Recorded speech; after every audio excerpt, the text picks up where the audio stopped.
Well, hello there.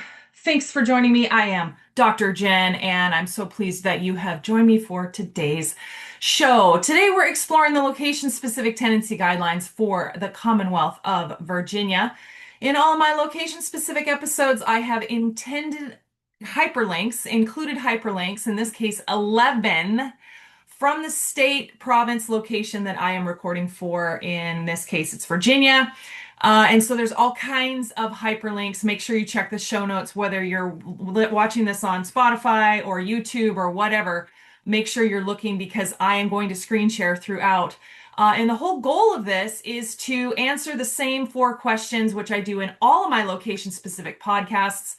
And those four questions are: one, what are the basics of that location regarding tenancy laws, tenancy requirements? Two, what are the nuances of this location? What's different? What stands out? What's completely missing? Three, what's some guidance about abandoned items left behind by a tenant in that location? And four, where do you get help in Virginia? Like, where do you even start if you're just starting out or you're stuck in some kind of pickle? What do you do? So as I answer these questions, you'll see me screen share, and I'm going to check off items that I call my bingo card because I've done so many of these. I've added and added and added.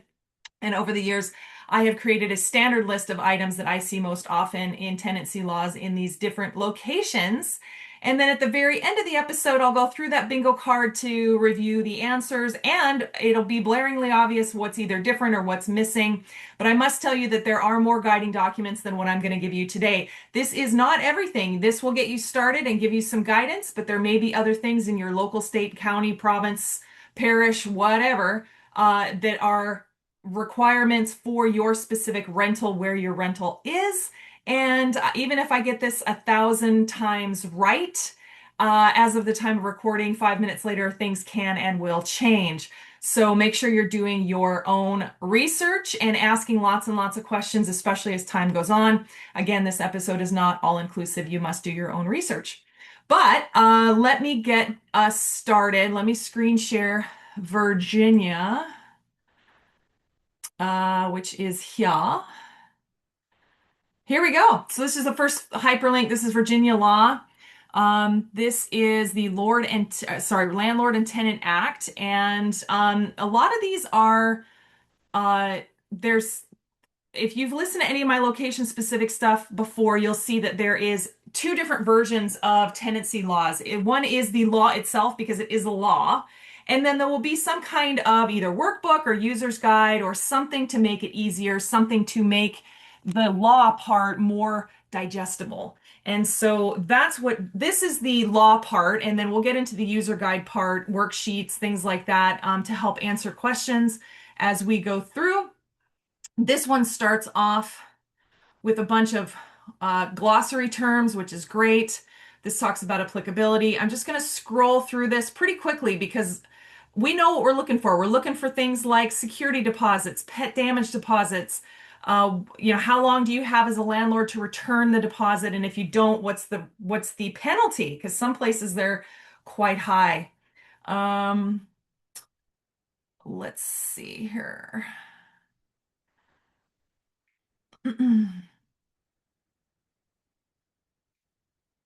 Oh, here talks about late charges right off the hopper, right into the bingo card. If the rent is paid by the tenant after the 5th of any given month, the landlord shall be entitled to charge a late charge as provided in this chapter. Landlord may collect a security deposit that does not exceed a total amount of 2 months' rent. So there you go. So these are some of the big ticket items that we're going to answer as we go through. Let's see. A landlord shall not charge a tenant for late payment of rent unless such charge is provided in the written rental agreement. So again, as a landlord, you've got to keep up on your late fees and make sure they're in there. And no late charge shall exceed the lesser of 10% of the periodic rent or 10% of the remaining balance due and owed by the tenant. So it's 10% flat rate. And it talks about week to week. Week to week leases happen quite often in places like Australia, but I haven't seen a whole lot of that in North America except in Texas. If you've got folks that are like working in the oil patches, week to week can be more common. Okay, I'm just going to keep going through here. I'd actually really like to jump to the next one. Fee disclosure statement, prepaid rent. Landlord may obtain certain insurance for the tenant. Yeah. I think I'm going to jump to the next one because there's a lot of, like this one talks about confidentiality. That's kind of cool. Employees of the landlord, that's pretty common is if you've got a housing package as a part of someone's employment. If their employment ends, then their housing package ends. That's pretty standard. Um,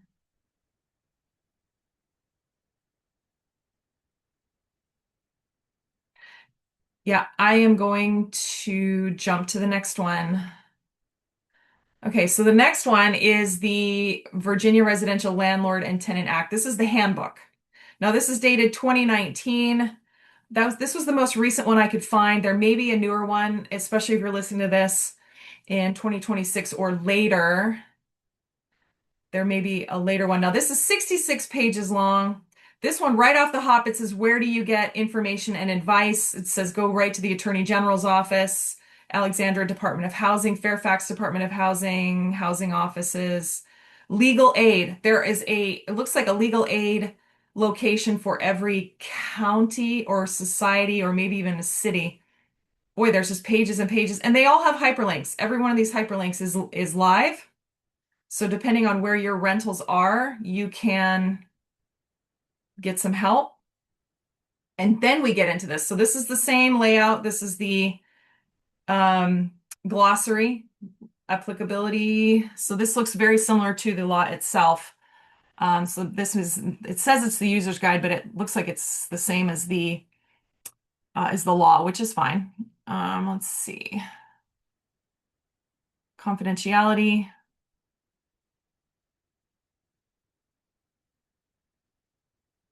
Landlord obligations, inspection of a dwelling unit. You've got to make sure that you're submitting a report to the tenant itemizing damages to the dwelling unit existing at the time of the occupancy, and the tenant is going to agree and deem correct. And of course, this all ties in that if you've got a security deposit, that you do a condition inspection report at the beginning of the tenancy, and then at the end of the tenancy, you do a move out inspection report.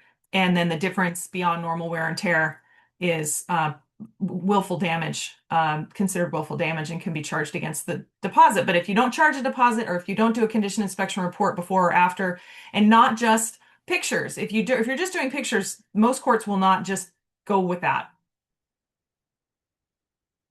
They want actually report. And there's plenty of templates of condition inspections. Even if you take a piece of paper and you write down scratches on the floor and you and the tenant agree and sign it, and then you give a copy to them, most of the time that will work. But check, because there may even be templates, right? There may even be all this. Military, air installation, military.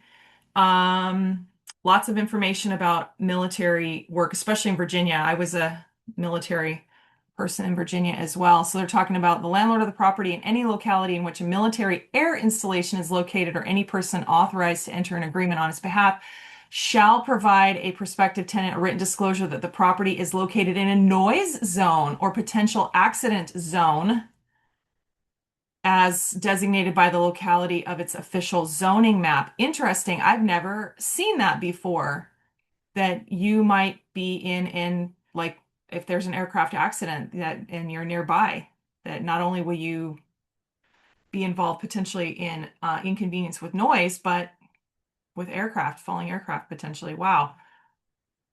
Defective drywall, remedy for non-disclosure.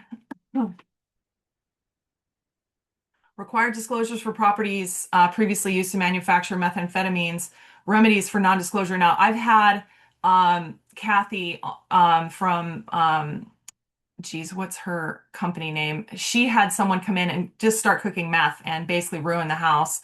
But you've got to disclose that. Looks like you've got to disclose that in Virginia as well. I wouldn't be one bit surprised if that becomes federal, if it's not already. But remedy for properties previously used to cook meth. Very Breaking Bad. Yeah. Okay, let's keep going here. Landlord to provide locks and peepholes. Hmm.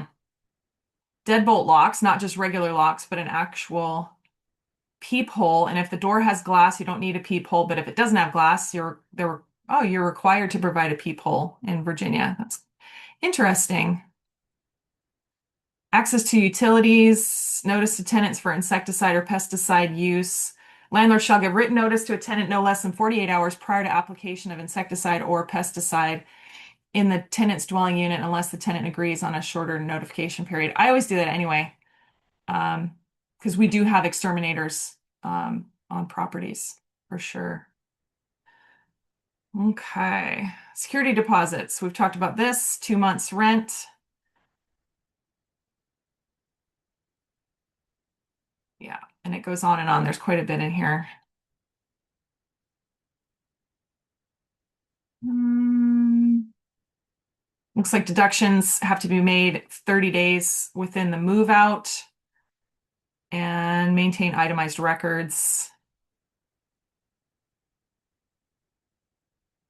And then it talks about tenant requirements, rules and regulations, changing the rules.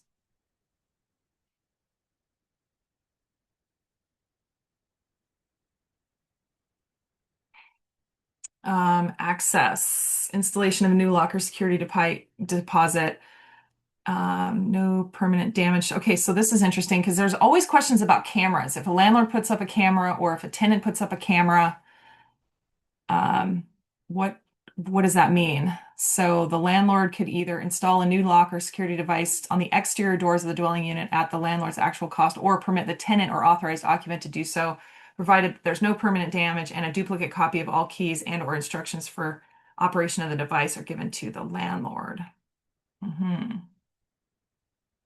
Talks about mold remediation, tenant to surrender this, non-compliance by landlord. Early termination of rental agreement by military personnel. Basically, military personnel, if you have orders to leave, then you have to leave and you just give your landlord a copy of them, give them proper notice, do the best you can. And yeah, early termination of rental agreements by victims of family abuse, sexual abuse, criminal sexual assault. Buddy.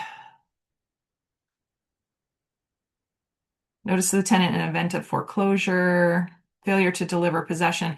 This one has actually happened to us where the landlord, where we have been renovating a unit or actually finishing building a house and we're not done because usually delay in shipping materials. That's usually what happens.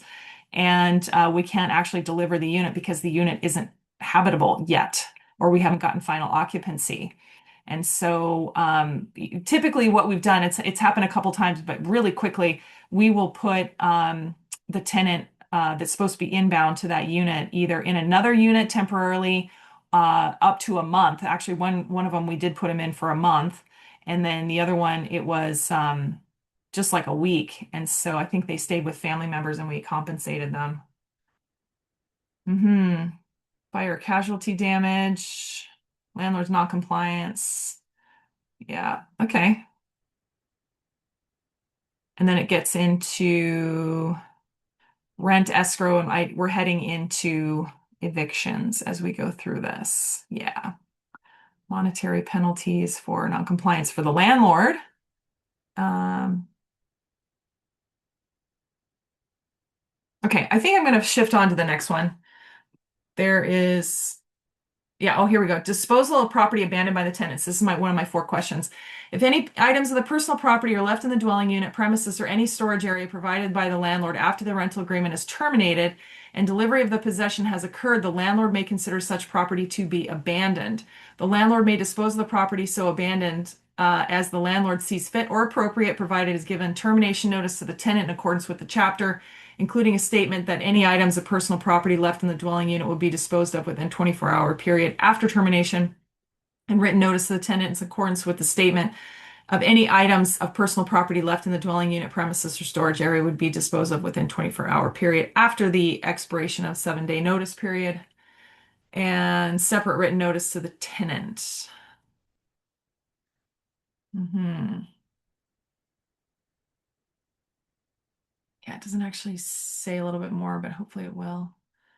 Disposal of property of deceased tenants. If a tenant is the sole tenant under a written agreement still residing in a dwelling unit dies and there is no person authorized by order of the Central Circuit to handle probate matters for the deceased tenant, the landlord may dispose of the personal property left in the dwelling unit or upon the premises. However, the landlord shall give at least 10 days written notice to the person identified in the rental application, lease agreement, or other landlord document as the authorized person to contact in the event of death or emergency to the tenant. And if there isn't one, to the tenant in accordance with the document in the lease agreement, rental application, or otherwise authorized contact person.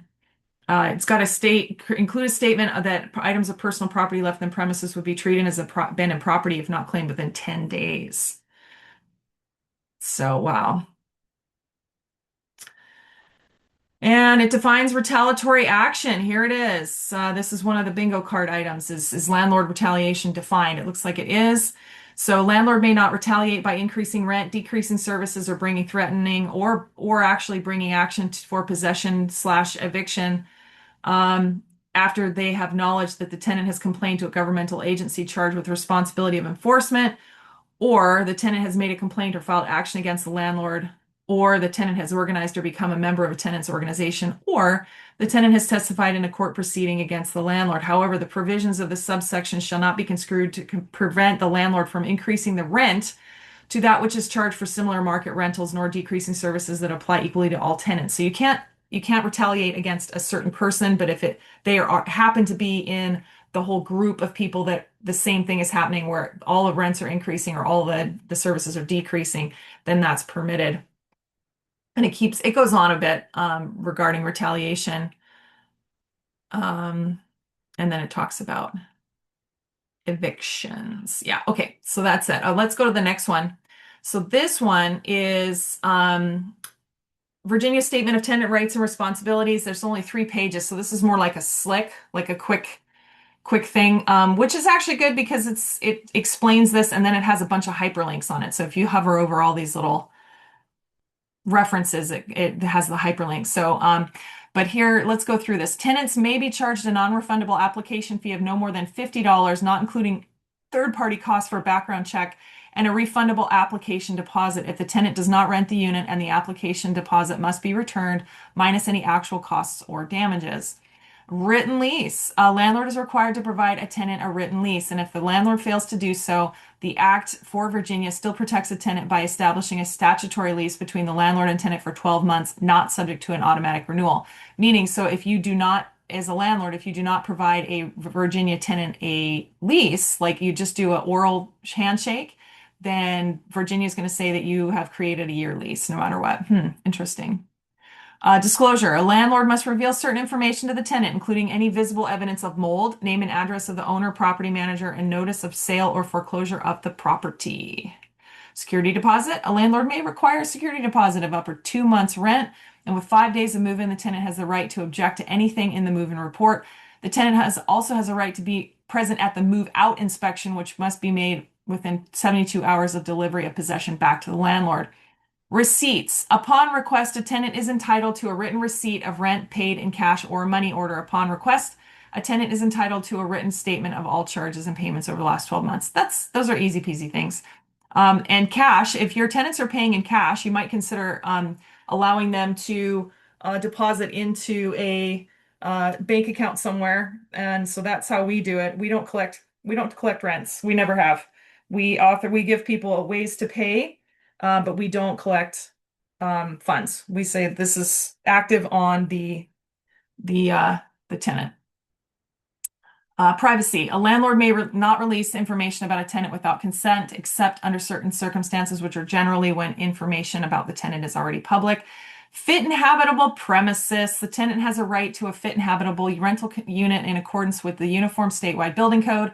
The landlord must make all repairs needed to keep premises fit and habitable. To enforce the right to get repairs, the tenant must be current in rent, give the landlord written notice, and wait a reasonable period. So you have to do all 3 of those things.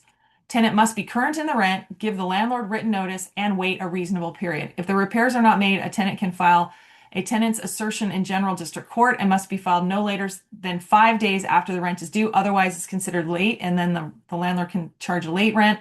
There is no rent withholding in Virginia except under repair and deduct, meaning you've been trying to get a hold of your landlord or their agent and they just straight up will not answer.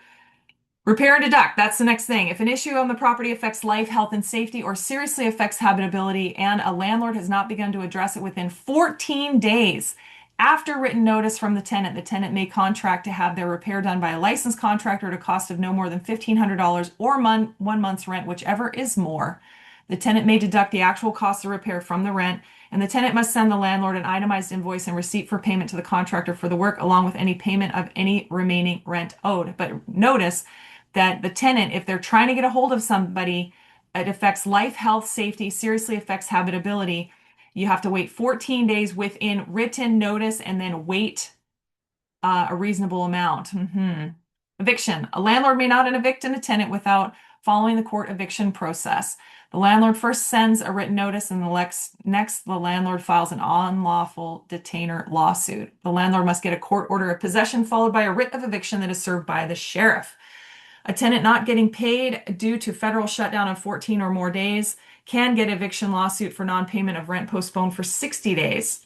Interesting, because that has happened in Virginia right next to Washington, D.C. Redemption / pay and stay. After an unlawful detainer lawsuit and non-payment of rent is filed, the tenant has the right to pay a zero balance on or before the court date and have the lawsuit dismissed. After a court issues the judgment of possession, a tenant has the right to pay zero balance up to 2 business days before the sheriff's eviction. Basically, they need to pay up. If they completely settle their debt, they're allowed to stay. A tenant may use these rights only once in a 12-month period, so they can't do it every month. That's interesting that they stop the frequency. Tenant responsibilities, rent. Unless the lease says otherwise, rent is due in equal payments on each month or before the first of each month. Late fees. If rent is not paid on time, the tenant must pay a late fee. If the lease requires one, a late fee can be no more than 10% of the monthly rent or 10% of the unpaid balance, whichever is less. And we already mentioned that. Insurance. A tenant may be required to have and pay for renter's insurance. A tenant may also be required to have and pay for damage insurance and or security deposit, but the total of both damage insurance premiums and security deposit may not exceed 2 months' rent. Let's see. Access. Tenant must allow landlord access to the unit at reasonable times for practical purposes, such as maintenance, inspection, or to provide services. A tenant must allow access unless the landlord's request is unreasonable, or it's at 2 a.m, right? You've got to have, hours. Unless impractical due to an emergency, the landlord must give 24 hours notice of maintenance, and if the tenant requests maintenance, notice is not required. Maintain fit and habitable premises. We've already hit this one. Fair housing. The tenant may have a right to fair housing complaint if the landlord or property manager violates the Virginia Fair Housing Act. COVID-19 relief. A tenant not getting paid due to the state of emergency declared by the governor for COVID-19. Now remember, this was made in 19, right? So this is interesting. Let's see. A tenant not getting paid due to the state of emergency for COVID-19 can an evictions lawsuit for non-payment of rent postpone 60 days by showing up to their court date and providing written proof within 90 days that after the governor declares the end of the emergency. Okay, and then it has all of these. So you actually have to sign this. So if you are a Virginia landlord, you probably already know this one. That's okay. Let's go to the next one.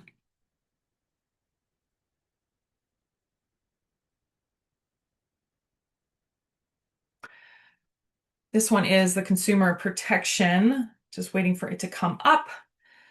Office of the Attorney General, Jay Jones, Attorney General of Virginia. So this is, let's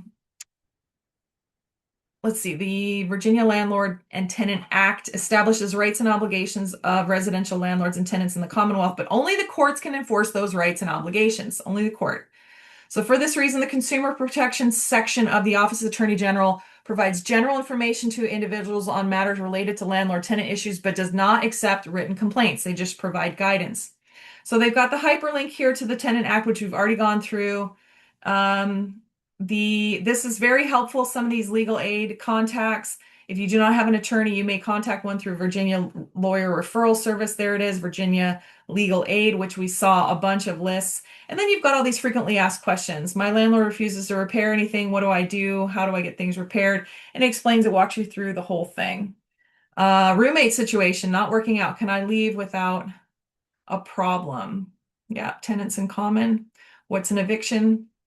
Additional resources. So here's just a ton. Um, General District Court Finder. Here's a whole bunch. The Fairfax County Tenant Landlord Commission, and all the phone numbers, and they've got hyperlinks as well. So there's just a wealth of resources here. If you are stuck or you've got questions, go for it. There it is. Office of Attorney General. Let's go to the next one. This one, model policy for tenant screening. I like this. I've actually seen this before. This is actually really interesting. And since I just did a 6-part series on tenant screening, this was kind of timely because I was not planning to do Virginia at the same time. And I was actually putting this podcast together during this series. So I reference in the series, I reference this a bit, which is kind of cool. But in Virginia, it talks about how you do a tenant screening regarding income and credit, limited criminal background screening, and then an individual assessment.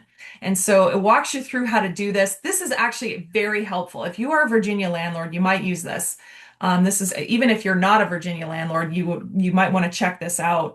Anyway, how you do this, especially when it talks about felony criminal convictions related to the following categories of offenses: property offenses, major drug offenses, fraud, major violent offenses against people, and sex offenses. And it explains what each one of these are, which is kind of interesting. And only if these criminal convictions occurred in the last 5 years, right? If they haven't had any issues since then, that you got to look at the trends, right? And then as you look at the individual assessment, if an applicant is identified as having a felony criminal eviction conviction is one of the specified categories or offenses above within 5 years prior to the application, the property will provide an individual assessment of the applicant's current situation before deciding whether to withdraw the conditional offer.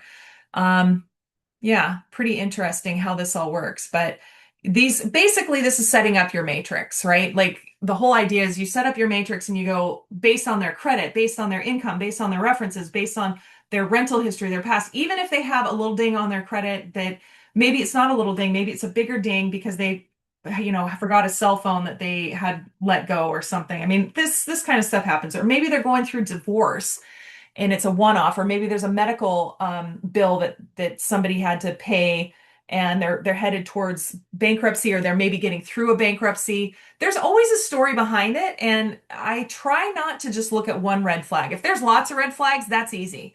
This helps you identify the red flags, and if there's lots, then you'll know it. But this is helping you set up your matrix here. Yeah, interesting. That's a gooder for sure. Okay. Disposal of property abandoned by tenants already. So there was already a discussion already. We had already talked about this about abandoned property. Mhm.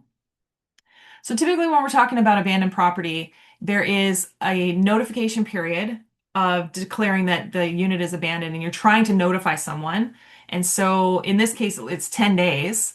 And then there can be a dollar amount. And typically the dollar amount is a threshold of below the dollar amount, meaning it's like negligible or not really helpful or working or valuable, right? Maybe it's food or something that's really small, that's not valuable, then you have permission to do certain things. Typically, you can throw that stuff away.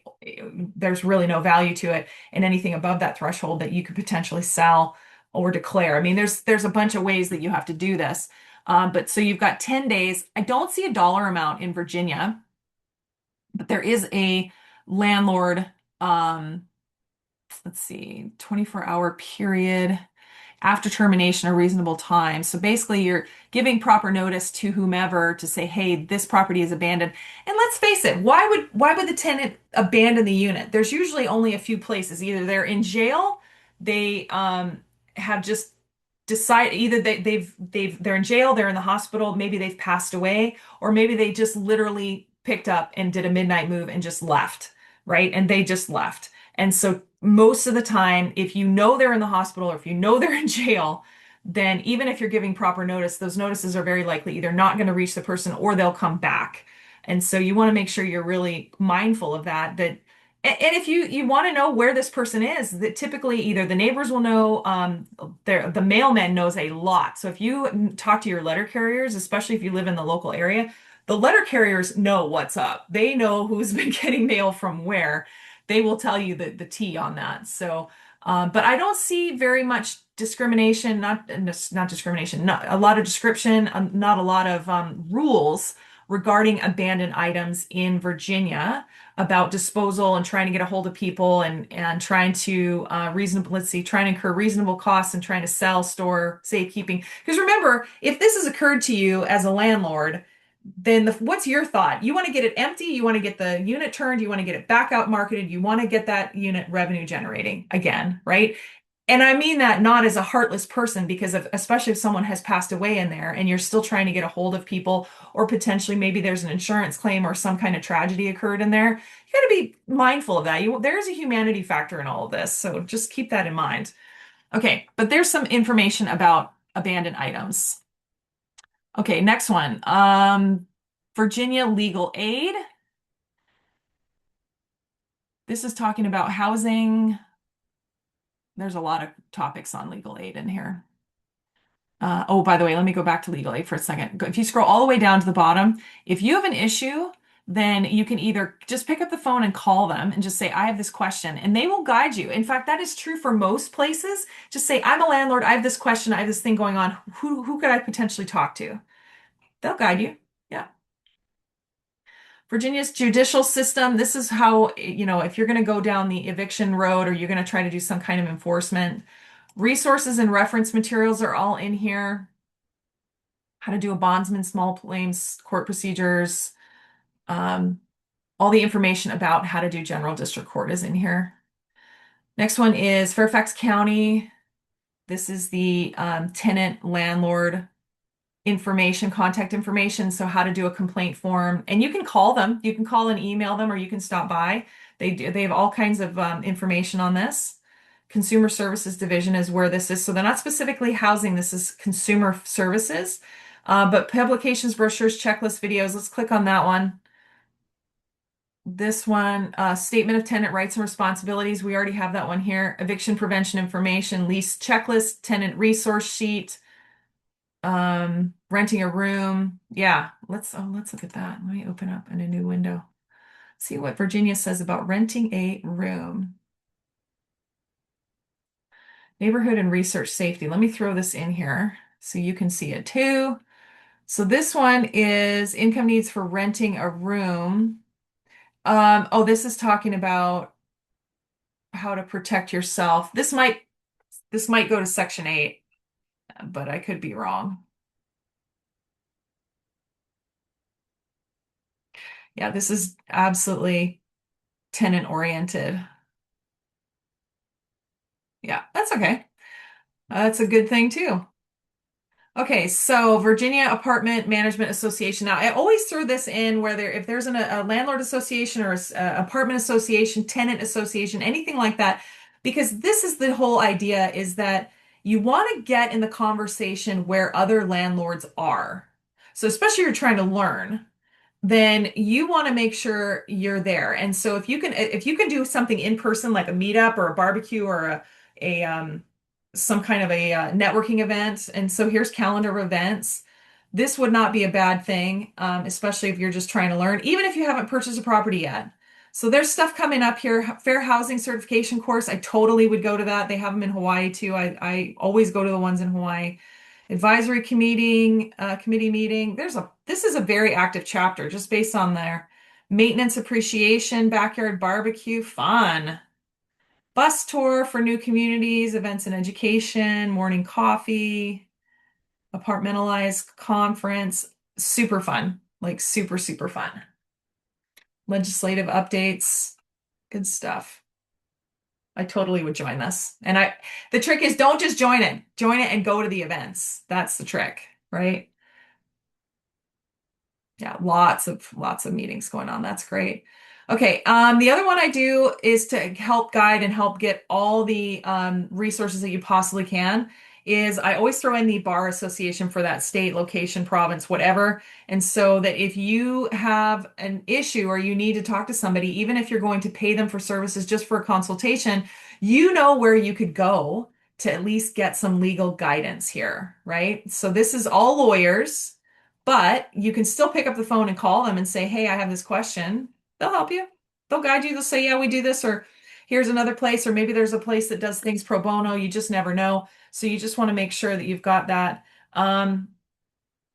Yeah, we've got all that. Okay, so that takes care of Virginia. Now I'm gonna stop screen sharing and I'm gonna go through the bingo card here. Um, Okay, tenant application fee. We did talk about the tenant application fee. Cannot exceed $50, excluding any actual out-of-pocket expenses paid to a third party for a background check, credit report, or other screening fees. Application fee is non-refundable unless the landlord rejects the applicant for a reason other than the applicant's credit history or the landlord doesn't conduct a background check at all.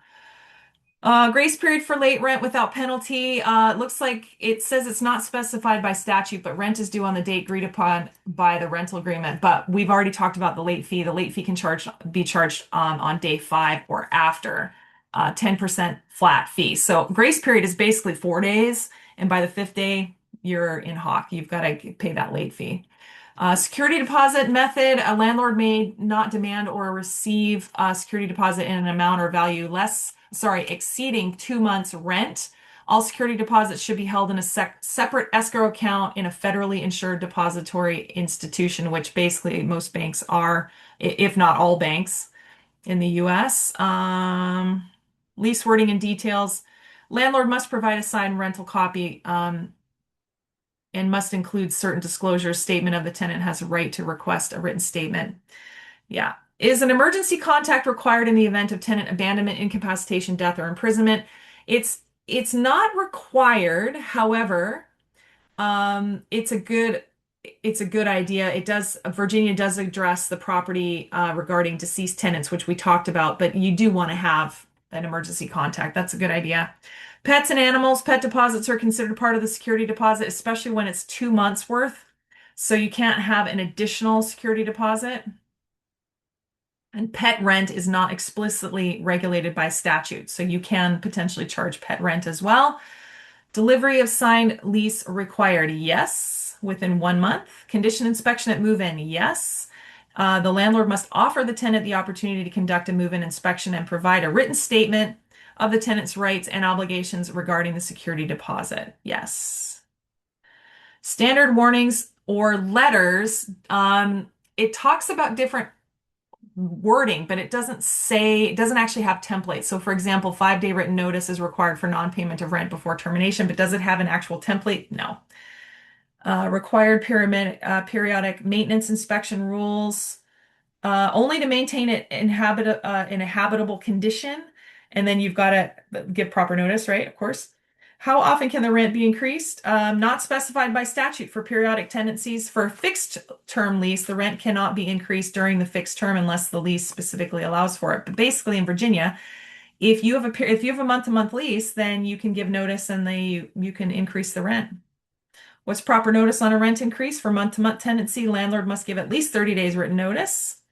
And how much can the rent increase? No statewide rent control or caps on the amount. So very similar to some of these other states, Virginia, you can increase the rent as often as you like and as high as you like, especially if you give proper notice.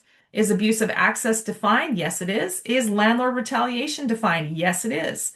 Is the end of fixed lease abrupt? If it is a fixed term tenancy for at least 90 days or more, it automatically converts to month, so it is not abrupt.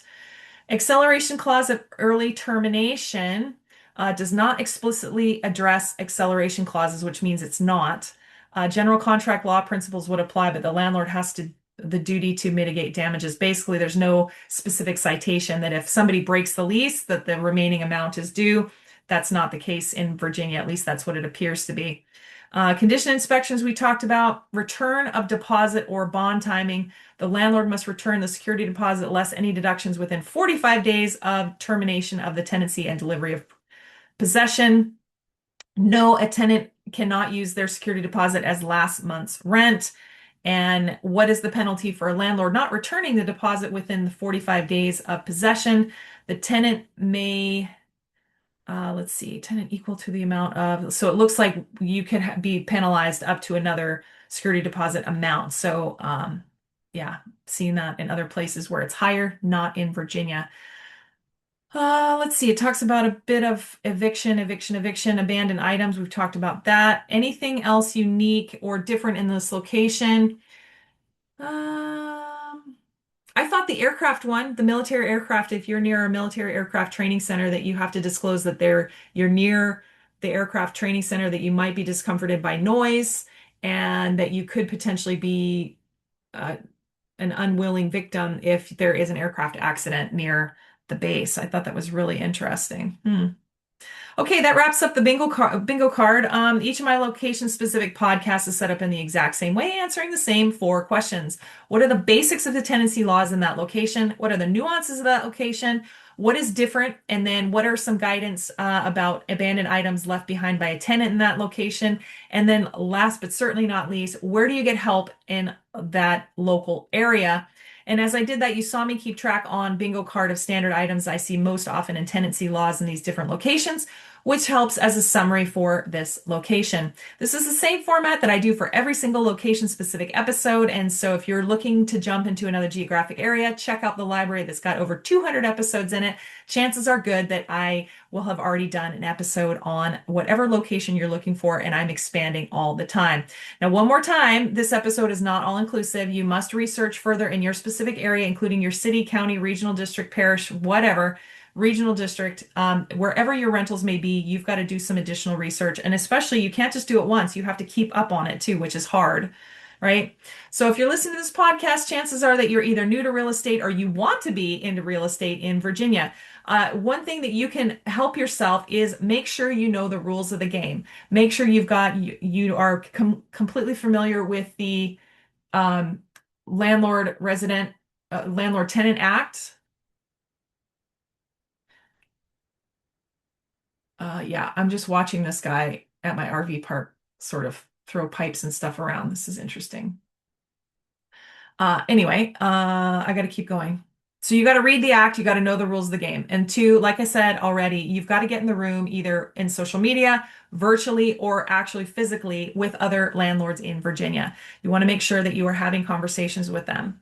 I hope you enjoyed today's show all about Virginia. Don't forget to subscribe for more expert advice and real stories about landlording from around the world. I'm recording this episode today sitting right outside my new RV park for short and long-term rentals. If you want to see what we're building, please check out pinetreecommunity.ca. Why do I always ask about real estate and why do I always tell you where I am? Because real estate takes you places. Where do you want real estate to take you? Join me in the next episode live right now in episode 236 about our final Canadian location in the library, Northwest Territories. I'll see you there.